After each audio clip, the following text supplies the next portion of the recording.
Hi friends, welcome to Daksh recipes. நம்ம Daksh ரெசிபீஸில் videos போட்டே ரொம்ப நாள் ஆயிடுச்சு. அதுக்கப்புறமா என்கிட்ட ஒரு சப்ஸ்கிரைபர் சொல்லியிருந்தாங்க, நீங்கள் க்ளீனிங் வீடியோ போடுங்க அப்படின்னு சொல்லியிருந்தாங்க. அவங்களுக்காகவே இந்த வீடியோ போடுறேன். ஆஸ் யூஷுவல் எப்போ மாதிரி கவுண்டர் டாப் எல்லாத்தையும் எடுத்து வச்சுட்டு கேஸ் ஸ்டவ்வும் க்ளீன் பண்ணுறோம். அதுக்கப்புறமா மீதி உள்ள இடத்தையும் நம்ம எல்லாத்தையுமே எடுத்து வச்சுட்டு வைப் பண்ணி விட்டுடலாம்.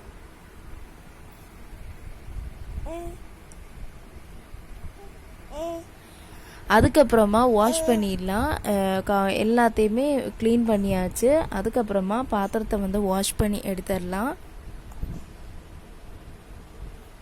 இதுக்கு முன்னாடி நான் ஒரு க்ளீனிங் வீடியோ போட்டிருந்தேன்.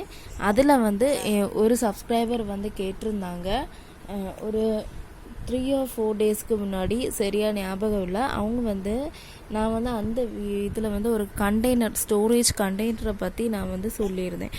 அந்த கண்டெய்னரில் நீங்கள் எப்படி என்னது ஸ்டோர் பண்ணுவீங்க அப்படின்னு என்கிட்ட கேட்டிருந்தாங்க. அவங்க அந்த டீட்டெயிலும் நான் இந்த வீடியோவோட எண்டில் கொடுக்குறேன். அதுக்கப்புறமா இந்த டப்பில் ஏன் நீங்கள் வாஷ் பண்ணிவிட்டு வச்சுட்டு எடுத்து வைக்கிறீங்க அப்படின்னு கேட்குறாங்க.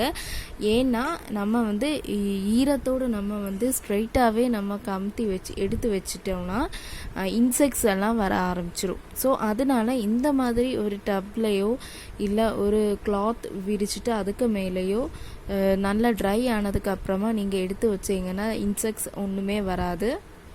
அதனால தான் நம்ம இப்படி பண்ணுறோம். இப்போ எல்லா பாத்திரத்தையும் வாஷ் பண்ணிட்டோம். அப்படியே சிங்கையும் எல்லாத்தையுமே நம்ம க்ளீன் பண்ணிடலாம்.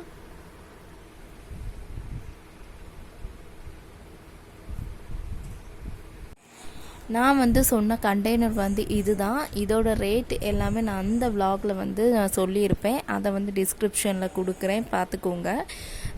இது செட் ஆஃப் 5 வரும். இது கலர் கலராக லிட் கொடுத்துருப்பாங்க. இது இந்த லிட் ரொம்பவே ஏர் டைட். நீங்கள் ஃப்ரிட்ஜில் யூஸ் பண்ணுறதுக்கு பெஸ்ட்டான ஒரு பாக்ஸு. இந்த விலாகை இதோட முடிச்சுக்கிறேன்.